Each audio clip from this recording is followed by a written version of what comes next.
Hey YouTube, Mike here. How you all doing tonight? Alright, want to show you, I finished this SYSPORTS, the 4-drawer, the one that I had the fiasco on, where I videoed the whole build but no audio, and I finished the 2-drawer. Went to Woodcrafters today to return the broken drawer and to pick up one more drawer, and also the 2 sustainers that I was waiting for, a sustainer 1 and a sustainer 2, to fill in the 2 drawers that I had vacant, came in. So I was in the area and I stopped by there. And while I was there, for the past 2 months, I've been beating around swapping out my 2 air nailers. I was doing some research on air nailers and everything was pointing to this Grex. It's kind of like the Festool of air nailers. So when I went in there today, I got a hold of the manager, Billy, who's extremely helpful when it comes to everything, a quite knowledgeable woodworker, and I kind of beat his brain on the system. And I purchased one. And what I ended up purchasing was the P635 pin nail, a headless pin. This one is the smallest one. It's 23 gauge.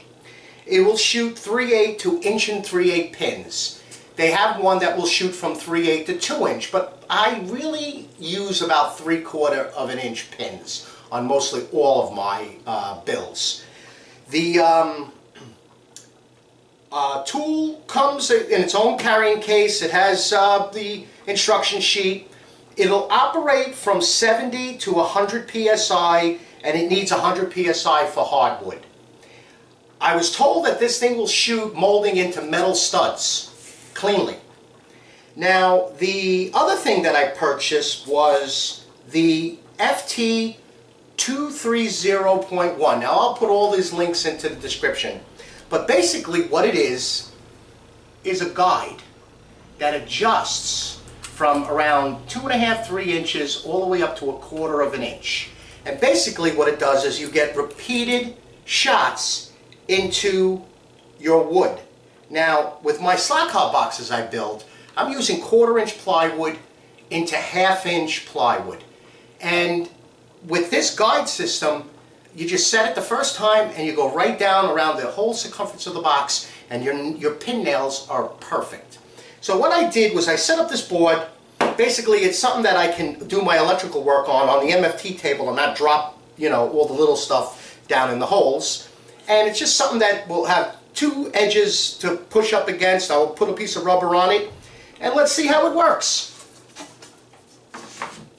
And this is with the edge guide. So I have the edge guide set at about 3/8 of an inch.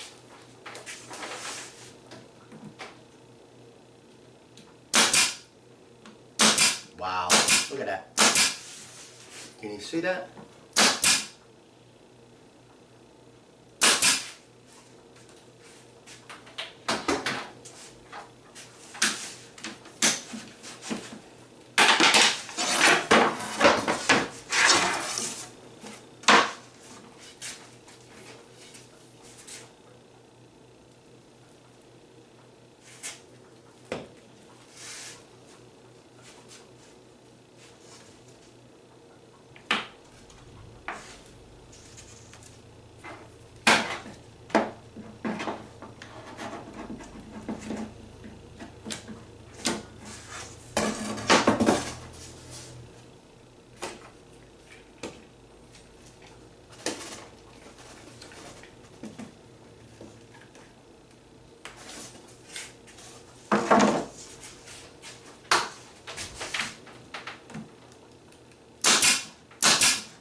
Quiet.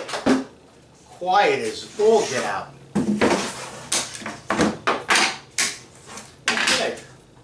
Pretty cool. So now, that's what I'm going to use it for. So I can work on top of it. Pretty nice. It was around $185 for the tool. Came with a little thing of tool oil also. And the edge guard was $24.99. The pins They come in small packs, but I really didn't look at them. But they come in packs of 10,000. And I think the 3/4 was around $12.99 or $9.99, somewhere around there. Okay, other thing is I built myself an extension cord with that quick lock system. I just went out and bought 20 feet of SJ cord and put a pretty heavy duty male end and then the quick lock end on it. And look at that, it works so good. Nice restraint. It's a 14 gauge, three conduit. You got to cut it because it starts at the 18 to 20 gauge, then it gives you the 14 to 16, and then the 12 to 14 to cut it. But works out pretty good. I haven't used it yet, I just built it. The Ergo Nail, the thing I got last week. Guys, you know, if any of you older guys out there in the trade, if you're plumbers, electricians, AC guys, pool contractors, I use this every day so far, including today. Cleans up real nice. Had it outside in dirt, cleans up very nice. It is, like I said, you don't want to get up. If any of you are plumbers out there and know there's two things that I know I don't like, and that's working in front of underneath sinks and drinking fountains when we have to install the high-low handicap drinking fountains. And that was the first thing I used it on. Now to put these drinking fountains in, you're on your knees for about an hour. And it's a new installation, so you know, I lay a tarp down. I was kneeling on this thing for a good amount of time, and my knees, perfect. Next job I went to, had to put a garbage disposal in, kneeling in front of a sink, perfect. The other thing that I did was, we are a gas contractor, so we have to make up a lot of fittings, and a lot of times we have to make up fittings in place. And you use two wrenches, one holds back and the other one you make up. Well, I was pushing the wrench down, a 14-inch wrench, down into this while I was making up a fitting. And not one mark in this thing. It is well worth the $27. I'll add another link to that. It is very highly recommended for you guys in the trades, or even to buy for your shop if you're going to kneel down to do any type of work. Very, very nice knee pad. Okay, I want to turn you on to this guy. I found this guy. I've been actually watching his videos. He's from Sweden, and his name is Timothy Wilmots. His company called Benchwork. Young guy, probably 30 at the most. For starters, the guy is an unbelievable craftsman, and he has a shop to rival any shop. He uses all Feldler equipment. He has a 6 or 7 video build of a new shop on his family farm. He specializes in like high-end workbenches. It appears it's like watchmaker, jewelry, clockmaker, computer-style benches. Beautiful with exotic woods. Huge Festool fan. But he has this thing called an MFTC. And I'm going to bring it a little closer. It is the kind of like the Festool mobile cart on steroids. It was $8.40, 9 something euro, 54 pages of the entire build to build this thing.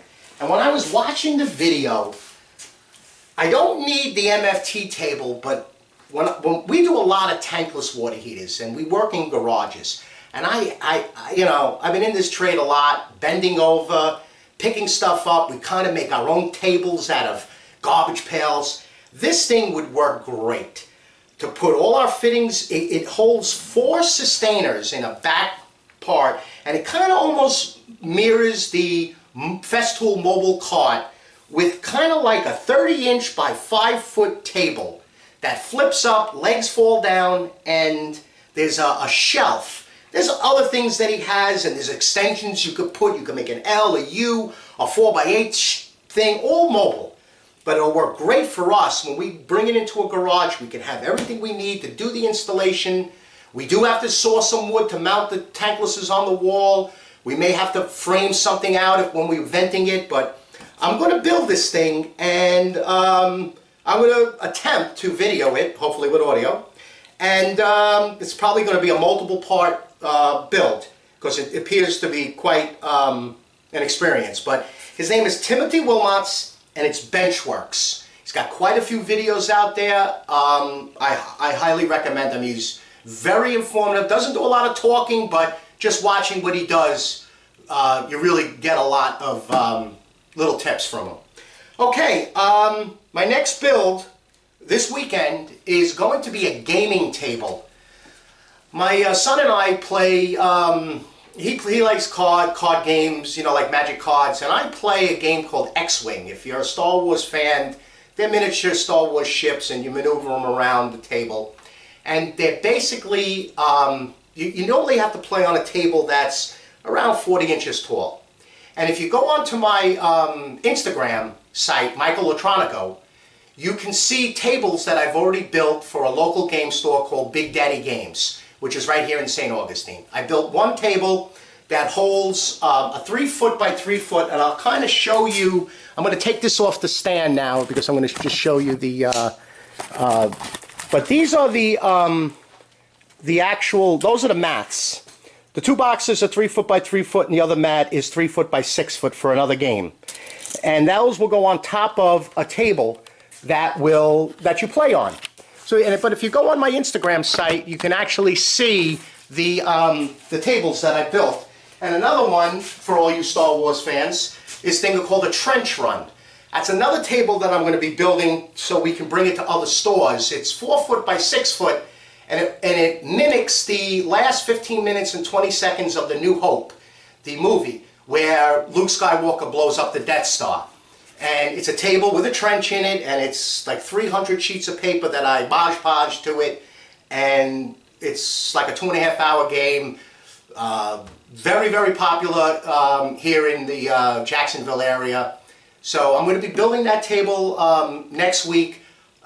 We just have had an influx of players, and last Wednesday we had 18 players play at a tournament, and we basically had to use other tables that they use to play cards on. So, okay, YouTube, again, I appreciate all the views of the video and all the likes and subscribes, and I'll see you on the next one. Have a good day, all. Bye-bye.